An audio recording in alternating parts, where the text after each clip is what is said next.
Hey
guys, thanks for watching this far. I thought I'd talk a little bit about the new Strat that I've got, offer some thoughts and opinions on it.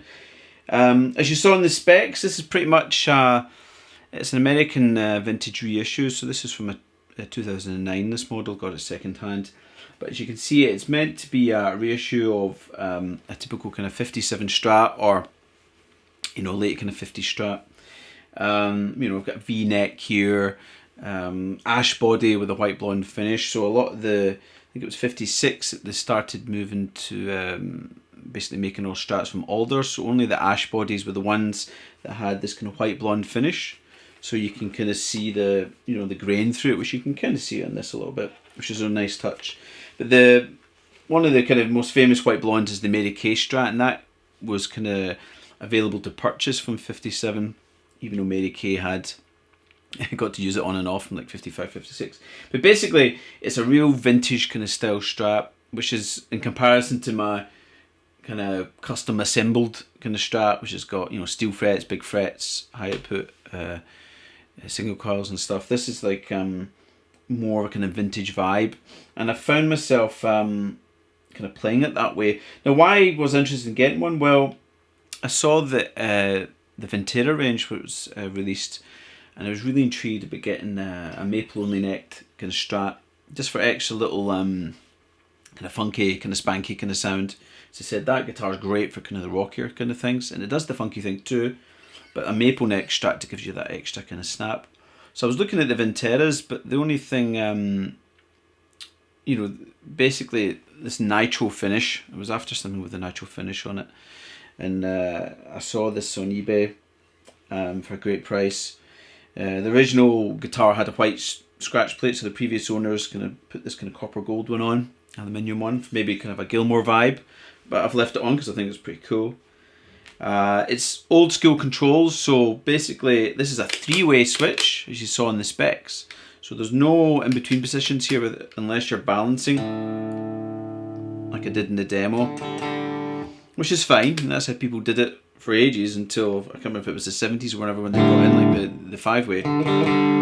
But I quite like that, just for an added little kind of vintage vibe. The tones and everything, of course, it's a tone for the middle, tone for the neck, no tone for the bridge. The whole point of kind of the Strat, when it first came out, Leo Fender was emulating that kind of pedal steel kind of vibe, really bright, you know, kind of jangly tone that you hear in all those kind of old recordings when people playing the Strat. So that, no tone there, so it's got that nice kind of sound to it. The interesting thing about it is, I don't know if it's because it's dash body, whatever, but it's not that harsh. I mean, it could be the pickups. These are the 5762 pickups, so they're really vintage kind of style pickups. I think they were, it was like a re-engineered 1963 pickup that Fender had. They based these on, so it's kind of real low kind of DC, 5.6 kilo ohms or whatever on it, and they're really kind of good for the bass and the highs, so you get that kind of, yeah, gives it that kind of Strat sound, I guess. This is obviously a vintage spec neck, so it's a V shape it's on it, and I've had V necks on acoustics and things before, so I knew what I was kind of what it was going to feel like, but I found myself being quite surprised by it, actually, in the sense that it's very, very comfortable. You know, it's obviously not a skinny neck, as you can see, you know, in the specs part of the video, but this V kind of feels is very nice, particularly for kind of holding chords and doing chordal work. I mean, the radius is an aspect of that as well. I mean, I'm not one of these players that's hugely averse to playing guitars with different, you know, radii on them. I mean, I grew up playing, you know, Ibanez guitars, pretty flat radius. So sometimes people can be put off with the real vintage kind of spec radius. Maybe they think that you can't string bend or whatever on it. This, you know, I've not got my action set ridiculously high, but you can do bends on that, no bother at all. I've got vintage fretwire on there as well, so it's all vintage spec. So that is a kind of a, some people might not get on with that, maybe just because they prefer a little bit more kind of height off the fingerboard, maybe, so you don't touch the fingerboard. But I'm not too fussed with that. In fact, in a weird way, it allows me to kind of I play slightly differently when I play this guitar. What I found myself doing on this guitar is playing a lot more kind of chordal stuff. Obviously, I'll maybe jam about with some sort of things, but you know, I'm not going to be trying any feel kind of shreddier stuff on this.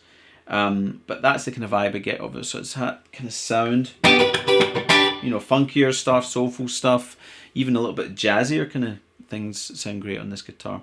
So that's what I found myself kind of doing with it.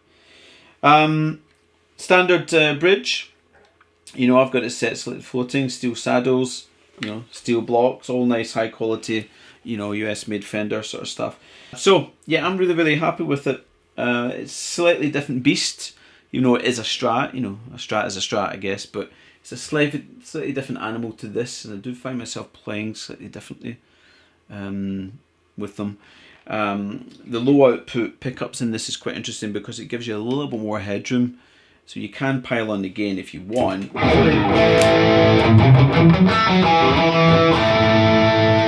you've got that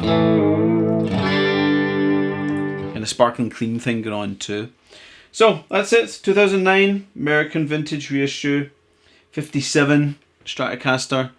Great instrument, and hopefully this video is giving you a little bit of information on it if you want to check one out. Obviously I got the second hand, but they're still doing similar guitars to this today in the American range, US made range. So as usual guys, if you like what you see, please subscribe to the YouTube channel, hit the notification bell. You can see all the lessons and stuff we've got up on the YouTube channel. You can check out MasterThatGear on Twitter, Instagram and Facebook, those usual kind of places. And I've also got a Patreon group going as well, with lesson requests and extra lesson material, and basically a community kind of growing over there. So if you want to check that out, check out the link. So thanks for watching guys, and I'll hopefully see you soon.